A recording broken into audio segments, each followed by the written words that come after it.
Hello students, class 9th NCERT mathematics से chapter 5th exercise 5.1 का question number 3 को solve करेंगे।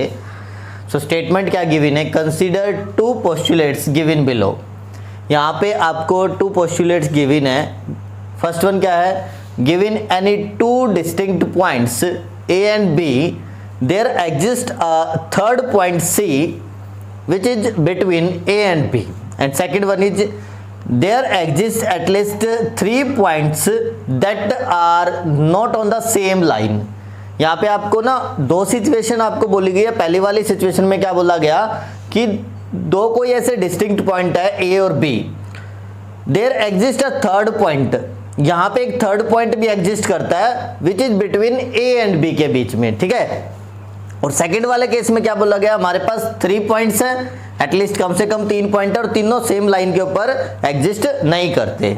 Okay, so do this postulates contain any undefined term. क्या ये जो हमारे पास जो पोस्टुलेट्स है, हमें ये फर्स्ट और जो सेकंड हमें गिवन है, क्या इनमें कोई अनडिफाइंड टर्म है?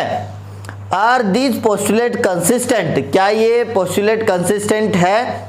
And do they follow from Euclid's postulates, क्या ये फॉलो करते हैं यूक्लिड्स पोस्टुलेट्स को? एक्सप्लेन। तो हमें ये बताना, हमें 3 क्वेश्चन यहाँ पे मिल गए। एक तो अनडिफाइंड टर्म कंटेन करता है नहीं करता, कंसिस्टेंट है या नहीं है, एंड थर्ड वन कि ये फॉलो करता है या नहीं करता यूक्लिड्स पोस्टुलेट्स को, ये भी हमें बताना है, ठीक है। तो यहाँ पे करते हैं सॉल्यूशन। पहले तो हम क्या करते हैं, इसकी एक फिगर्स भी बना लेते हैं। रफ फिगर फर्स्ट वाले की, given any two distinct point A and B. अब मान लो आपके पास 2 पॉइंट है, एक ए हो गया और एक बी हो गया, ठीक है। तो इससे एक स्ट्रेट लाइन बना लेते हैं यहाँ पे, और इस लाइन के ऊपर कोई थर्ड पॉइंट भी एग्जिस्ट करता है इन दोनों के बीच में, ये सी पॉइंट हो गया, ठीक है। तो ये तो फर्स्ट वाली हो गई। एंड सेकेंड केस में क्या बोला गया, there exist at least 3 points that are not on the same line. तो यहाँ पे मान लो कोई 3 पॉइंट है, 2 तो पॉइंट ये हो गए मान लो लाइन के ऊपर हो गया ए और बी, और कोई थर्ड पॉइंट हो गया जो लाइन के ऊपर नहीं है, ठीक है, सेम लाइन पर नहीं है ये तीनों के तीनों, ठीक है। ए और बी तो सेम लाइन पर है लेकिन सी कहीं और है, ठीक है। तो do these postulates contain any undefined term. अब यहाँ पे बहुत सारी ऐसी अनडिफाइंड टर्म है जो इसने यहाँ पे डिफाइन ही नहीं किया, ना तो लाइन को डिफाइन किया गया, ना पॉइंट्स को डिफाइन किया गया। क्लियर है? तो हम यहाँ पे क्या लिखेंगे, पहले वाले जो क्वेश्चन जो अपना बनता है, do these postulates contain any undefined term, आप ये भी पहले बना लेंगे, देन आफ्टर लिखेंगे yes these postulates contain many undefined term and like points हो गया and line हो गया, ठीक है। तो लाइन को भी डिफाइन करना था इससे पहले और पॉइंट्स को भी डिफाइन करना था, जैसे हम फर्स्ट सेकंड वाला क्वेश्चन अभी कर चुके हैं। सेकंड वाली, और these postulates consistent, क्या ये जो postulates है ये consistent है? तो yes these postulates are consistent, ये तो कंसिस्टेंट ही है। कैसे है, जो बात बोली गई है होता है ऐसा, तो कि अगर हमारे पास कोई 3 पॉइंट है तो अगर 2 पॉइंट से अगर एक लाइन बनती है तो थर्ड वाली तो होगी, कोई ना कोई पॉइंट तो यहाँ पे एग्जिस्ट करेगा ही करेगा ना। कंसिस्टेंट का मतलब क्या है कि यहाँ पे जो अजम्पशन हमें बोली गई है, जहाँ पे अज्यूम किया गया, क्या ये पॉसिबिलिटी बनती है, तो हम बोल सकते हैं कि ये पॉसिबिलिटी बनती है। ये वाली भी बनती है सेकेंड वाली, कि कोई लाइन पे अगर 2 पॉइंट है तो थर्ड वाला तो कहीं पर भी हो सकता है, ठीक है। तो yes these postulates are consistent। clear? third one, do they follow from Euclid's postulates, क्या ये कोई postulates को follow करता है? तो जैसे कि हमने 5 postulates पढ़े थे, तो उनमें से तो किसी को ये follow नहीं करता, तो हम लिखेंगे no these postulates do not follow Euclid's postulates, but ये axioms को एक को follow करता है, जो क्या थी अपनी, they follow axioms give 2 distinct points, there is a unique line that pass through them। अगर हमारे पास कोई 2 पॉइंट हो तो उनमें से एक यूनिक लाइन पास करेगी, ये क्या था, एक एक्सियोम था यूक्लिड्स का, ठीक है। तो यहाँ पे थर्ड वाले क्वेश्चन में हम बोलेंगे no they do not follow the Euclid's postulates, but किसको फॉलो करता है, एक फॉलो करता है एक्सियोम्स को, जिसमें क्या बोला गया कि अगर 2 डिस्टिंक्ट पॉइंट है तो उसमें से एक यूनिक लाइन पास होकर के जाएगी। क्लियर है? चलिए 4th क्वेश्चन करेंगे।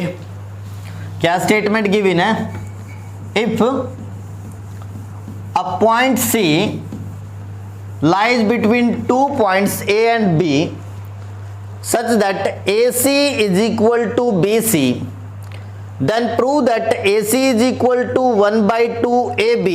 Explain by drawing the figure. पहले तो आपको क्या करना है, फिगर भी बनानी है, ठीक है, तो फिगर बना लेते हैं. A point C lies between 2 points A and B. अब मान लो यहाँ पे एक लाइन बन गई A और B से, ठीक है, और जो C है वो एग्जिस्ट करता है बिल्कुल बीच में, ठीक है. Point C lies between 2 points A and B. Therefore जो AC है वो किसके इक्वल हो जाएगा, BC के इक्वल हो जाएगा. AC किसके इक्वल हो जाएगा, BC के इक्वल हो जाएगा, ठीक है. अब हम क्या करते हैं, इक्वल एडिड टू इक्वल्स, ठीक है, हम बोथ साइड क्या कर देते हैं, ऐड कर देते हैं इक्वल. इक्वल मतलब AC ऐड कर दो, ठीक है. So now AC plus AC, जो एक्सियम्स थी ना फर्स्ट वाले की, अगर हम क्या करते हैं, बोथ साइड इक्वल ऐड कर देते तो रिजल्ट भी हमें क्या मिलता है, इक्वल मिलता है, ठीक है. AC प्लस AC और इधर भी क्या कर दिया, BC प्लस AC, ठीक है. अब आप ध्यान से देखना कि जब BC प्लस AC था तो वो क्या बन जाएगा, AB बन जाएगा, ठीक है. सो यहां पे क्या हो गया, 2AC इज इक्वल टू, यहां पे क्या बन गया, AB, ठीक है, क्या बन गया, AB बन गया. अब ये 2 कहां आ जाएगा, डिवाइड में, तो यहां पे AC किसके इक्वल आ गया, 1 by 2 AB, जो कि हमें क्या करना था, प्रूव करना था. तो लिख देंगे हेंस प्रूव्ड, हेंस प्रूव्ड, ठीक है. दोबारा से देखते हैं. देखो हमें 2 पॉइंट्स गिवन है, 2 पॉइंट से मिलकर के एक लाइन बन जाएगी और C जो है वो एग्जिस्ट करता है बिल्कुल मिडल में, बीच में लाई करता है, ठीक है. तो इसका मतलब AC किसके इक्वल हो जाएगा, BC के इक्वल हो जाएगा.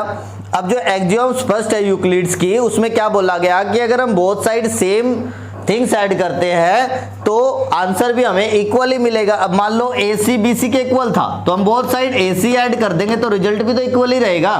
तो AC plus AC is equal to BC plus AC. AC plus AC क्या बन गया, 2AC, and BC plus AC क्या बन गया, AB.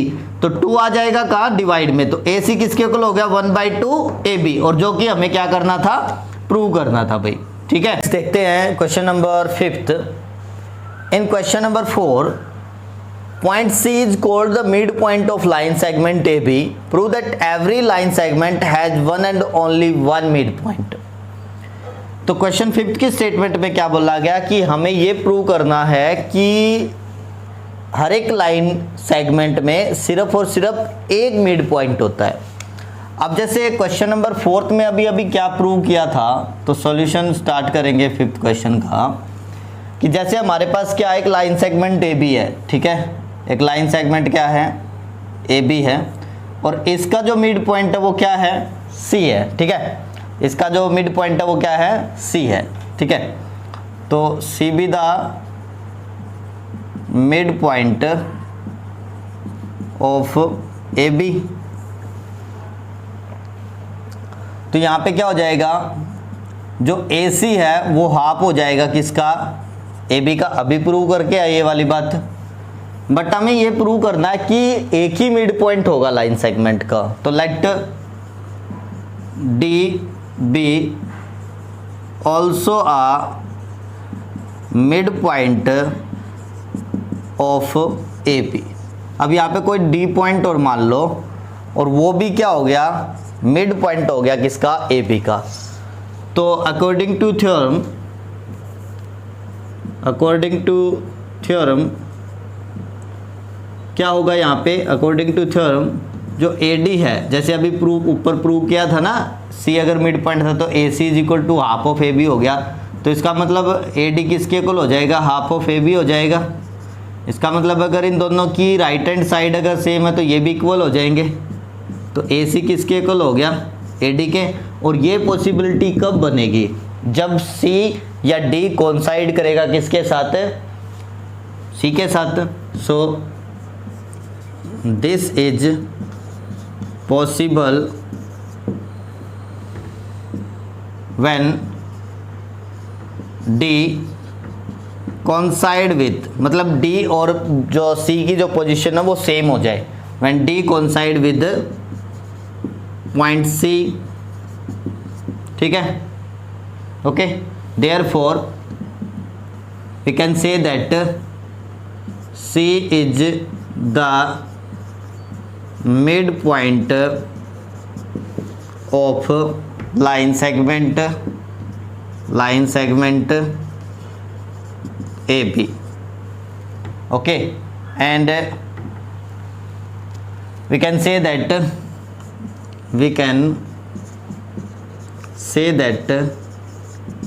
every line segment has only and only one midpoint. Every line segment has one and only one midpoint. क्लियर। Question number 6 का solution करेंगे। यहाँ पे क्या गिवन है in figure, if AC is equal to BD then prove that AB is equal to CD। तो यहाँ पे एक फिगर हमें गिवन है, इसको बना देते हैं यहाँ पे A D B and C, ठीक है। तो गिवन क्या हमें AC is equal to BD, ठीक है, एंड प्रूव क्या करना है, टू प्रूव में लिखते हैं AB is equal to CD हमें प्रूव करना है, ठीक है भाई। तो प्रूफ स्टार्ट करेंगे। क्या करेंगे हम, सिंपली हमें जो गिवन है ना उसको ले लेते हैं। सो AC किसके इक्वल है भाई, यहाँ पे BD के इक्वल है, AC किसके इक्वल है, BD के। And according to the Euclid's axiom क्या कहता था कि अगर हम क्या करते हैं, both side same thing minus कर देते तो जो रिमाइंडर आएगा वो भी इक्वल आएगा। तो हम क्या करते हैं, बोथ साइड BC को माइनस कर देते हैं, ठीक है। AC minus BC is equal to BD minus BC, ठीक है। अब आप यहाँ से ध्यान से देखेंगे कि अगर हम इतना पोर्शन लेते हैं ये वाला, तो AB और BC दोनों को ऐड किया तो क्या बना, AC बना। अगर हम क्या करते हैं, AC में से BC को निकाल दे तो ये वाला बच जाएगा AB, मतलब AC माइनस BC किया तो हमें क्या मिला, AB मिला। एंड BD में से अगर BC निकाल दिया तो क्या बचा, DC बचा ना, या CD बोल दे, ठीक है। सो हमें तो यही प्रूव करना था, ठीक है। देखो पहले तो क्या किया, now AC is equal to BD। अब यहाँ पे एक लाइन लिख देते हैं, सब्ट्रैक्ट BC बोथ साइड्स, ठीक है, BC बोथ साइड। अब AC minus BC and BD minus BC, तो अभी क्या मिला, AB is equal to CD, और जो कि हमें प्रूव करना था। तो यहाँ पे लिख देंगे हैंस प्रूव्ड। क्लियर है बात। आई होप क्वेश्चन नंबर 6 आपको अच्छे से क्लियर हो गया होगा। 7th क्वेश्चन को देखते हैं भाई। आप वीडियो को पॉज करें और राइट डाउन कर सकते हैं अपनी नोटबुक में।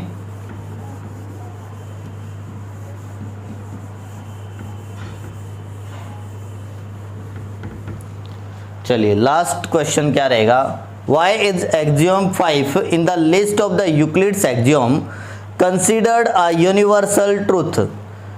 यूनिवर्सल ट्रूथ के अकॉर्डिंग क्यों उसको कंसिडर किया गया, तो एक्सियोम जो 5 है वो क्या है, the whole is greater than the part.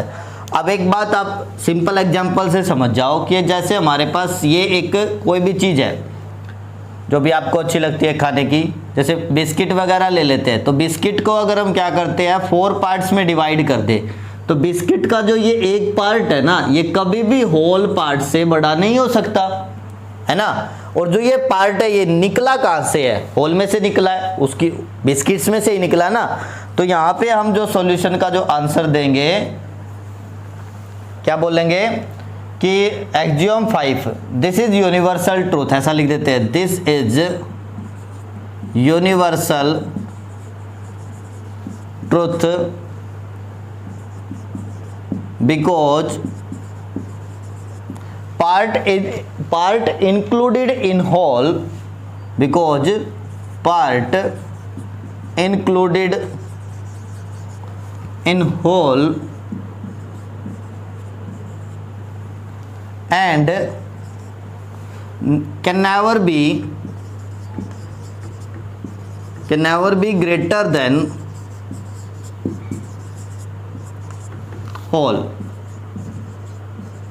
ठीक है ना, क्योंकि ये यूनिवर्सल ट्रूथ क्यों है, क्योंकि एक पार्ट है वो किसके अंदर होता है, होल के अंदर से ही निकलता है, और वो कभी भी होल क्वांटिटी से बड़ा नहीं हो सकता। इसलिए हम बोल देंगे कि जो एक्सियोम 5 थी, यूक्लिड्स ने जो एक्सियोम्स दिया उसमें जो 5th नंबर पे जो हमारे पास आई, the whole is greater than the part, वो कभी भी वो यूनिवर्सल ट्रूथ होगा, क्योंकि पार्ट कभी भी होल क्वांटिटी से बड़ा नहीं हो सकता। आई होप एक्सरसाइज 5.1 आपको अच्छे से क्लियर होगी। अगर आपको फिर भी कोई डाउट लगता है तो एक बार वीडियो को रिपीट करके देखें, अदरवाइज आप कमेंट करें और शेयर करें। Thank you, have a nice day.